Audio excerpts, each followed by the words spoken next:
ओडिशार समस्त छात्र छात्री मानकु द्वादश पास करुवा छात्र छात्री मानकु बड़ खबरटी जोटा कि ओडिशा आरटीओ ऑफिस रिक्वायरमेंट 2024 बाहर जाऊँगी।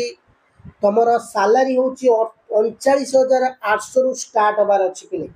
आरटीओ ऑफिस निजुक्ति पिले माने आरटीओ ऑफिस जो गुड़ा कि आम कहवा Odisha staff selection commission O triple SC double SC government Odisha जोटा कि permanent job Odisha government job आसी assistant RTO JR assistant RTA and other post गुड़ा बाहर जाऊँगी पिले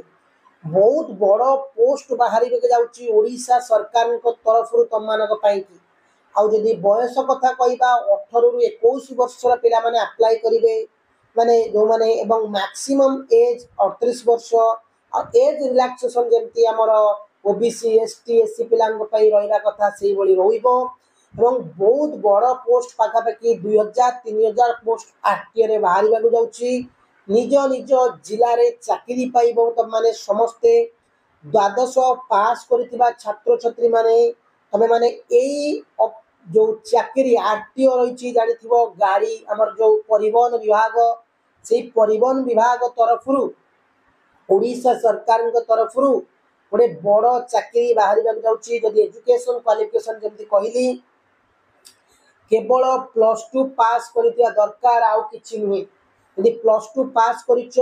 फॉर्म टी तुमको ऑनलाइन आवेदन करिया पड़िबो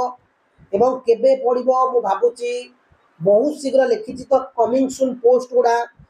आई होप कि पोस्ट गुड़ा आमर 2 मास भितर बाहर अच्छी सिलेक्शन प्रोसेस प्रथम रिटन टेस्ट हम भाइबा हम इंटरव्यू हम डॉक्यूमेंट वेरिफिकेशन हम यही अनुसार तुमको निजुक्ति दिज्व। तो ओडिशा सरकार तरफ गोटे बड़ प्रयास नूतन सरकार आसला जमी तुम जान 1.5 लाख पाखापाखि शिक्षकों पोस्ट बाहर से आरटी ऑफिस बहुत गुड़े पोस्ट बाहर अच्छी तो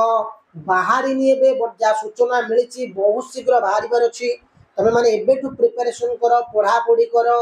परिवहन विभाग बही आनिकी आराम से चाकरी भी पाई पार। जब वीडियो भल लगी चैनल को सब्सक्राइब कर नोटिफिकेशन